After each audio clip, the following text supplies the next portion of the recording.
Okay.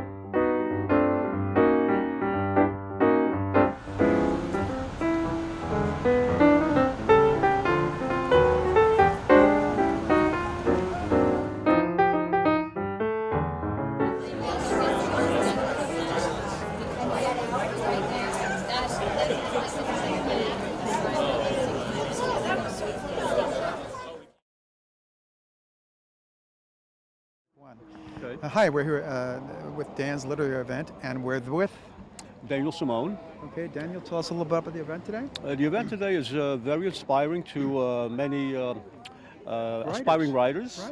It's great for the community.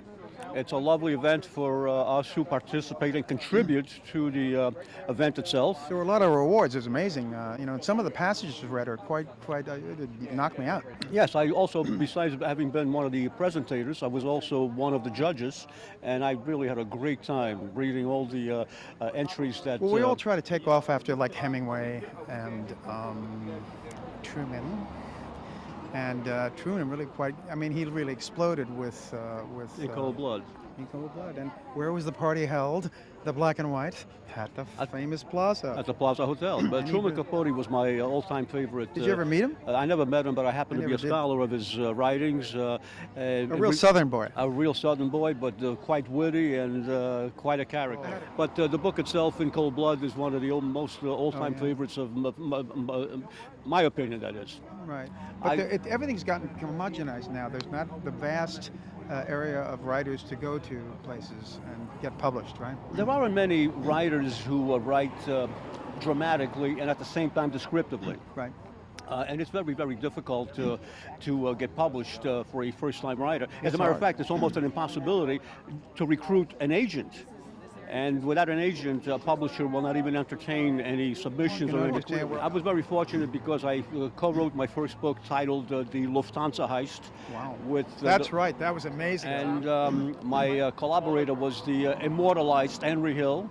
Henry Hill was portrayed in the film Goodfellas. Right. That was my entry into the profession. Wow. And my most recent book, which was published about 2 months ago, is titled The Pierre Hotel Affair. And it's about the famous Pierre Hotel robbery in Manhattan back in the 70s. There you go. And if you didn't know. The sole surviving armed gunman was my collaborator in this project. Did he get away with it in the end? They all got away with it. Nothing was ever recovered. And to date, the authorities they even went to jail, these are guys. still baffled. Yes. And they cook lobster in jail. And they cook lobster in marinara sauce. I give up. Yeah. But at least they succeeded, and we've got a lot of written things about all these things, and it's great. Yes. And they turn into movies, which I love because I'm very visual. Incidentally, both of my books, The Lufthansa Heist and The Pierre Hotel Affair, have been optioned for movies. Films. Outstanding. I mean, Yes. you got to be in the set and get to work, right? I'm very hopeful that eventually they will materialize. Outstanding. And what I can ask for more. Thank That's you the so ultimate much. achievement as a writer. Thank you so much for speaking to me. My pleasure. All right. Handshake. Thank you.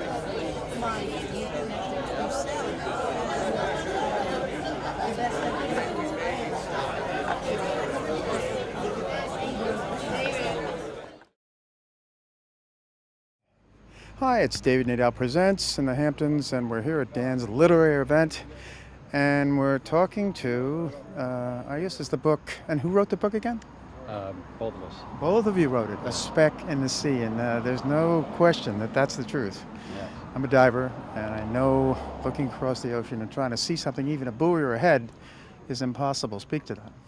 Yeah, I mean, literally, I was just a speck in the sea. I mean, the boat Anthony was on, our boat, he passed me twice, and he couldn't see me. Passed you twice. And we looked for buoys all day long. You were going know? like this with spyglasses too, no doubt, right? I did not have glasses on. Our crew member did. He was the one with the glasses. Oh, he did, and he couldn't see it. Nope. Yeah. Because you have 4-foot chop there. Yeah. It's going to go up, and then you're going to go down. And the minute you try and see him, you won't see him, right? It's a very difficult thing to see something out in the ocean bobbing around. You're not sure where it is. That's true. That's true. And so speak to how you started to write the book. I mean, it happened when?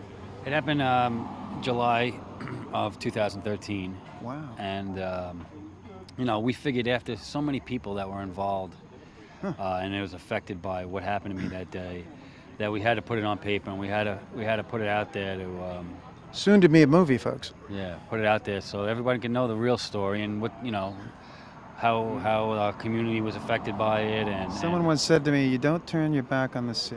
no, that not bites you. at all. It bites Not you. at all. But that's amazing. But your concept and what you did, tracking back and then looking at the Loran and figuring where things were when that, what was it, a top of a ice chest or something? Well, look, I found the broken handle of a cooler, and that was the first hard clue that I actually had, that John was actually doing a task. So I eventually had backtracked where the boat could have actually been during what time he could have been doing it to get an approximate position. When that broke off, you figured what time it might have been. And Well, we have refrigeration, seawater, and because the lobsters we try to keep cold, and it's warm water at the surface. Right. So I knew that John was working on a refrigeration unit to keep the water cold. And in passing, him and I had spoken the day before about approximately where we would do this. So it gave me a general idea of Folks, maybe how about this? It's a where to funny look. thing. And because of this, all this came out to a happy ending, right? I mean, I'm here. that was, Absolutely. God knows I know about thermoclines because I dive the U-boat off Montauk. I'm a Okay. diver, and that's what I Yep. do. But I wanted to give you a little suggestion. In Palm Beach, we all have something, we all dive. And how we dive in Palm Beach is we do a drift dive like I used to do on Montauk Reef. Okay. That's how you do it. You Yep, have a yep. dive flag above so the boats won't run you over, but many boats don't know what the dive flag is. Right. Hello? Right. Study it. It should be a law. But a lot of us wear something called a Loran, a unit that's $300. I suggest every crew member on every boat going out of Montauk and Should have Shinnecock, the GPS right there. tracker. Yeah, that Well, would and you could have turned it on. He's back there. That would work in the summer months. Right. But in a lot of times a year, you're finding a dead person because they froze to death. So that Yeah, Lower the cold temperature, business. yeah. Yeah. There's a short window of time that So- you could go in the water. So this might give it more of a chance. This little unit. Well, absolutely, Right? and complacency kills. So you being a diver, Move fast. When you go down to that U-boat, you weren't thinking about the monofilament from a sport fishing boat that had been fishing there that lost their. Especially when a guy ran out of air and I'm sitting there with him 500 pounds and I'm cussing and he takes off and I don't know where anything is. Yeah, well, and I get mean, a narc and I'm going to die. And I there's said, no, I'm going back variables. up. There's a lot of And variables in the it just ocean. can happen. It just can happen. Yeah. But that's amazing. Quick thinking. And you spoke about the resolve, the positiveness, and that kept you alive. Yeah. Right? Positive Absolutely. thinking. That's what Positive it is. thinking. Guys, thank you so Powerful. much. This is great. Thank great you. stuff. Thank We you. look forward Thank to you. the movie. Thank you. Yeah, Right. yeah. Do you work for the Oscars as well? No,